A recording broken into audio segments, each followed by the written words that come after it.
Friends, welcome to Shalu's kitchen. இன்றைக்கி நம்ம ஒரு துவையல் ரெசிபி தான் பார்க்க போகிறோம். ரொம்ப சூப்பராக டேஸ்டான ஒரு துவையல் ரெசிபி தான் இன்றைக்கி செய்ய போகிறோம். எல்லா வெரைட்டி ரைஸ்க்கும், தோசை, சப்பாத்தி, இட்லி, பூரிக்கெல்லாம் ரொம்ப சூப்பராக இருக்கும்.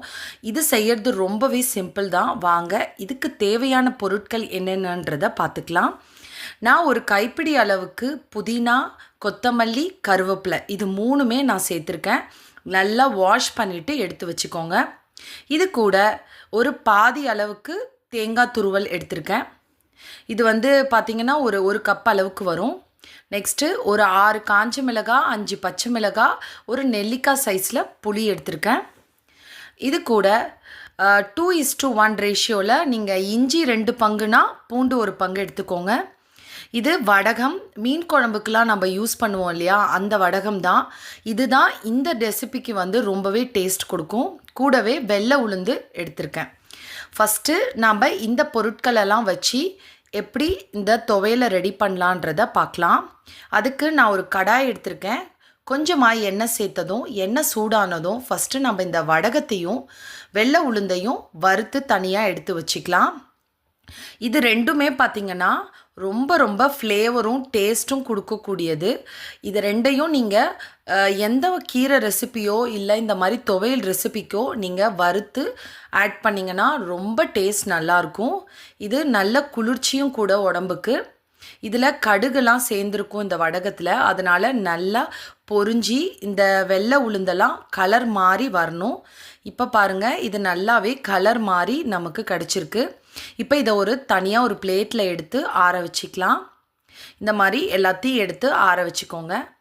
அதே வாணலில் கொஞ்சமாக ஆயில் விட்டுட்டு இப்போது பூண்டு, இஞ்சி, அது கூட காஞ்ச மிளகாய், பச்சை மிளகாய், புளி, தேங்காய் இது எல்லாத்தையும் சேர்த்து நல்லா வதக்கிக்கோங்க. இது ஒரு 2-3 நிமிஷம் வரைக்கும் வதங்கினா போதும். முழுமையாக வதக்கணும்னு அவசியம் இல்லை. இதோடைய ஈரப்பதம் மட்டும் நமக்கு போனால் போதும். நெக்ஸ்ட்டு நம்ம இந்த புதினா, கொத்தமல்லி, கருவேப்பிலையை சேர்த்துக்கலாம். இந்த துவையல் ரெசிபி பார்த்திங்கன்னா ரொம்ப ரொம்ப ஹெல்த்தியான ஒரு வெர்ஷன். இந்த புதினா, கொத்தமல்லி, கருவேப்பிலை மேக்ஸிமம் நம்மளுடைய ஹேர் ஃபாலை ஸ்டாப் பண்ணிடும். ரெண்டாவது உடம்புல இருக்கக்கூடிய உஷ்ணத்தை கட்டுப்படுத்தும். பித்தம், வாதம் இதுக்கெல்லாம் இந்த துவையல் நீங்கள் செஞ்சு சாப்பிட்றதால உடம்புல அந்த உஷ்ணத்தை ஏற்படுத்தாமல் பாடியை எப்பயுமே கூலாக வச்சுக்கும். வாமிட்டிங் சென்சேஷன் இருக்கிறவங்க கூட இந்த துவையலை செஞ்சு சாப்பிடலாம். இப்போ பாருங்கள், இது ஆல்மோஸ்ட் நல்லாவே வதங்கிடுச்சு. இதோட ஈரப்பதெல்லாம் போயிடுச்சு. இப்போ இதில் கடைசியாக கொஞ்சமாக கல்லுப்பு ஆட் பண்ணிவிட்டு கேஸ் ஆஃப் பண்ணிவிடுங்க. இப்போ நம்ம இதை ஆற வச்சுட்டு மிக்ஸி ஜாரில் அரைச்சிக்கலாம். இந்த வடகமும் நல்லா ஆறிடுச்சு. நெக்ஸ்ட்டு இந்த துவையலும் ஆறிடுச்சு. மிக்ஸி ஜாரில் கொஞ்சம் கொஞ்சமாக நம்ம சேர்த்துக்கலாம். இதில் கொஞ்சமாக தண்ணி ஊற்றி அரைச்சிக்கோங்க. அப்போ தான் நல்லா அரையும். கொஞ்சம் கொரகொரப்பாக அரைச்சி எடுக்கணும். இப்போ பாருங்கள், நான் இந்த அளவுக்கு கொரகொரப்பாக அரைச்சிருக்கேன். இன்னும் கொஞ்சம் நைஸாக அரைச்சிக்கோங்க. இதில் கொஞ்சமாக தண்ணி ஆட் பண்ணிக்கலாம். நீங்கள் அப்படியே அரைச்சிங்கன்னா உங்களுக்கு அந்த அளவுக்கு அரைபடாது. ஸோ கொஞ்சம் கொஞ்சமாக தண்ணி விட்டு அரைச்சிங்கன்னா இந்த மாதிரி கன்சிஸ்டன்சியில் உங்களுக்கு கிடச்சிரும். கடைசியாக இந்த வடகமும் வெள்ளை உளுந்து வறுத்ததையும் சேர்த்துருங்க. சேர்த்துட்டு இதை அப்படியே நைஸாக அரைக்கக்கூடாது. பல்ஸ் மோடில் வச்சு தான் 2 வாட்டி 3 வாட்டி நீங்கள் பல்ஸ் மோடில் வச்சு அரைச்சி எடுத்துக்கோங்க. இப்போ பாருங்கள், நல்லாவே அரைச்சி வந்துருச்சு. இந்த மாதிரி அரைக்கிறதால உங்களுக்கு வாயில் அந்த வெள்ளை உளுந்து நல்லா கடிபடும். டேஸ்ட்டும் ரொம்ப நல்லாயிருக்கும். இப்போது அதே வாணலில் கொஞ்சமாக எண்ணெய் சேர்த்துட்டு கடுகு, உளுத்தம்பருப்பு சேர்த்துக்கோங்க. இது நல்லா பொரியும் போதே ஒரு கைப்பிடி அளவுக்கு வெள்ளை உளுந்து சேர்த்துக்கோங்க. இந்த துவையலுக்கு பார்த்திங்கன்னா இந்த வெள்ளை உளுந்து ரொம்ப டேஸ்ட் கொடுக்கும். அதனால் கொஞ்சம் நிறையாவே சேர்த்துக்கோங்க. இது நல்லா வறுபட்டு கலர் நல்லா மாறி வரணும். கடுகும் நல்லா வெடித்து வரணும். அப்போ தான் நல்லாயிருக்கும்.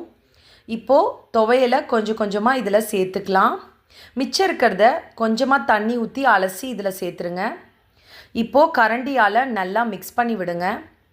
நல்லா சிம்மில் வச்சு இதை குக் பண்ணணும். அப்போ தான் உங்களுக்கு நல்லா அது கலர் மாறி மேலே எண்ணெய் பிரிஞ்சு உங்களுக்கு சூப்பரான டேஸ்ட்டில் கிடைக்கும். இப்போ இந்த அளவுக்கு நல்லா மிக்ஸ் பண்ணி விட்டுட்டு லிட்டை க்ளோஸ் பண்ணி ஒரு 5 to 10 மினிட்ஸ் சிம்மில் வச்சு நல்லா குக் பண்ணி எடுத்துருங்க. இப்போ பாருங்கள் ரொம்பவே டேஸ்ட்டாக எம்மியான ஒரு துவையல் ரெடி ஆயிடுச்சு. இது கஞ்சிக்கு, கூழுக்கு, நெக்ஸ்ட்டு வெரைட்டி ரைஸ், சாம்பார் சாதம், ரசத்துக்கெல்லாம் ரொம்ப டேஸ்ட்டாக இருக்கும். தோசை, சப்பாத்தி, இட்லிக்கெலாம் கூட இதை யூஸ் பண்ணி சாப்பிடுங்க. கண்டிப்பாக இந்த ரெசிபி உங்களுக்கு பிடிச்சிருக்கும் நான் நம்புகிறேன். பிடிச்சிருந்தா லைக் பண்ணுங்கள், ஷேர் பண்ணுங்கள், சப்ஸ்கிரைப் பண்ணுங்கள். தேங்க்ஸ் ஃபார் வாட்சிங்.